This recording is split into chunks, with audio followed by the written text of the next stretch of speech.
So, you finally decided that you're going to become a Roblox developer, or maybe you've already been a developer for a while. Either way, I'm sure you'll benefit from this video. I'll be explaining the pros and cons of being a Roblox developer in general, what you can expect, and what mindset you should have if you want to survive in this environment, which, let me tell you, is more competitive than you think. First of all, to any of you who are new to Roblox development, I need to warn you. The path you're about to embark, it's not going to be an easy one. A lot of people these days tend to underrate Roblox games for the mere fact of being a Roblox game, which is stupid, right?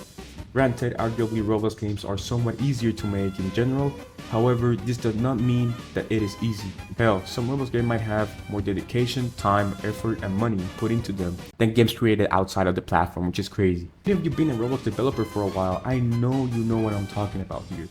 Chances are, you expected things to be much easier than they actually are. And still to this day, when creating projects, I sometimes make the same mistakes. If I'm being honest, when it comes to game development, expect everything to be at least 3 times harder than you originally pictured it, especially if you're a scripter. However, there is light at the end of the tunnel. You see, the reason why the journey tends to be very difficult is because most people are learning by themselves. And I'm referring to the fact that they are self-taught. This is not a bad thing, however, things start to really get complicated when you expect information to come easily to you through YouTube tutorials, like I was a couple of years ago. Honestly, if you really wish to get your skills to the next level, step 1, wait no, scratch that. Step 0 is to learn how to gather information. Most people don't even know what to type into Google to find the information they're looking for. And I'm not kidding, I used to be like this, so I don't really judge you if you're like this as well. But with practice, you get a lot better at it. When you're starting on your journey, you need to get your hands on any information you can get your hands on that you can understand. The biggest mistake I see people making in Roblox development, especially when they're starting, is that they encounter a problem, they try to solve the problem with what they already know, and if they don't find a way, they quit or they take a very long break, which will ultimately result on a much slower progress. You can't just limit your information to YouTube tutorials because, quite frankly, the best information for you to learn is outside of YouTube. A YouTube tutorial playlist, great for starting, but honestly, once you've watched it and applied everything in there, don't just go on searching about more tutorials on how to build script model, whatever you do as a dev. Get good at getting information if you want to ×2 the speed of your progress. And now we can finally move to step 1. Step 1, if you want to become a Roblox developer, is to get your mindset right. As I said in the start of this video, this space is very competitive. I'm telling you that I've seen games get published and then literally die in a week because they didn't know how to retain players, or literally just because a better game got released. Imagine putting a year of effort and then your game just collapses in a week or 3 days. The amount of games that I've seen that have collapsed like this, it's actually astonishing and surprising. What I'm about to say might piss off a lot of people, but if I'm being honest, I don't care. If you're planning on becoming a Roblox developer just to try things out, or just as a hobby or a passion thing, I can already tell that you're either gonna try for a month or 2 at best and just leave, or you will gain a substantial amount of knowledge, but you won't really amount to anything in the platform. Maybe in the old days of Roblox you'd be able to get away with that, but right now shitty games don't fly, bro. Quite literally, quality is expected now. Bro, these days you're competing with devs that are literally living off their games more than ever before. How do you think that with such a passive approach you're gonna be able to amount to anything if you have the wrong mindset? It is impossible. You can't compete. I mean, of course, if you're just doing it to have fun, then it's alright, by all means, you do you. But this channel is probably not for you. If you're anything like me and you're expecting to earn money from this, potentially live off of it, you need to get serious. What I mean is that you need to treat your game dev career or your journey, however you want to call it, like a business. You gotta think about it almost like if it's your job. You gotta show up daily, make a little progress to the goal every single day. And yes, you're gonna have to make sacrifices, and this is what we don't see behind many of these Roblox games. Sometimes those developers spend days sleep deprived just so they can finish an important feature for the game. That's the people you're competing with. This will literally skyrocket your progress and make sure things get done.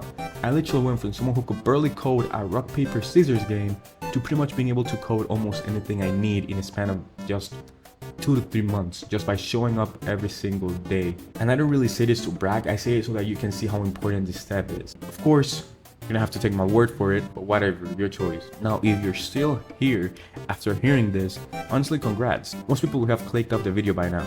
You have my respect. This means that you're really serious about this, and I'm going to proceed assuming as such. If you disagree with me in step 1, go ahead. You have my permission, click off the video. This channel ain't for you.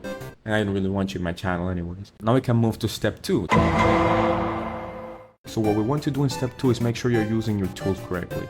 Quite frankly, you don't need an expensive team of developers to create a successful Roblox game. Hell, some games could very well be created with 1 or 2 people. This is the case of Blade Bowl, for example. Everyone loves the game, has a lot of players, and it has a simple concept. The concept is very simple to code, and the builds are not astonishing. That entire game could very well be replicated with 1 or 2 starter devs. However, not all starter devs know how to use their tools correctly. They watch all these tutorials on how to build, how to script, but ultimately they do not know what to do with that information to get their ideas into reality. Hell, some of them don't even have the right tools. What we want to do here is we want to see how other people are doing the things that you want to do. See if you can understand it. If you can, try to replicate it. If you can't understand it, try working around it. Find different ways to do stuff. Basically, in this step, you want to experiment as much as possible with the things you already know. When I mean as much as possible, I really mean so. Even if it's the simplest idea, just hop on and work on it, get as much experience as possible from this. It is very important for you that in this step, you don't actually watch a full YouTube video how to do something. This is what will ultimately guide you to true knowledge. You can watch portions, you can go check back to how he did things, but don't copy it step by step. All I want you to do is to try to replicate as many things as possible as best as you possibly can. What are others using? How are they doing it? Once you try to replicate it, you will also find why they're doing it this way, which is obviously important as well. So by the end of this step, more like a phase actually, you're gonna have a good grasp on your current level of skills, and you're also going to know what things you can comfortably and easily do. It will teach you to do different things that even possibly you could combine to make something else in the future. And last but not least, step 3. If you follow the steps as I'm telling you, you will literally feel a lot of pressure on yourself.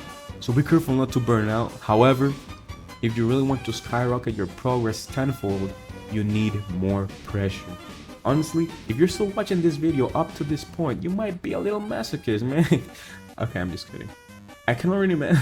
The thing is, I can already imagine like any normal person like, what? Showing up every day just to make a Roblox game? What? Doing something from scratch without watching a tutorial? Whoa, this dude is crazy. Alright, back to the video. The last thing I want you to do is to start working for other people, even if it is for free. And before you start complaining, let me explain.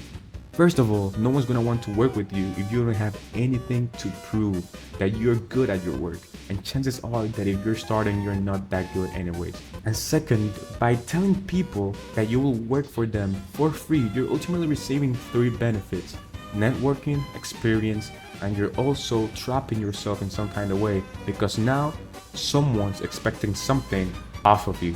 And this is not necessarily bad, and let me explain why. When you trap yourself, 2 things might happen. If you're strong-minded, this pressure will shape you into a better developer. Kind of like how diamonds are born. They're born off of pressure, right? It makes you a diamond as a developer. Or if you're not, then you will just collapse and burn out rather quickly.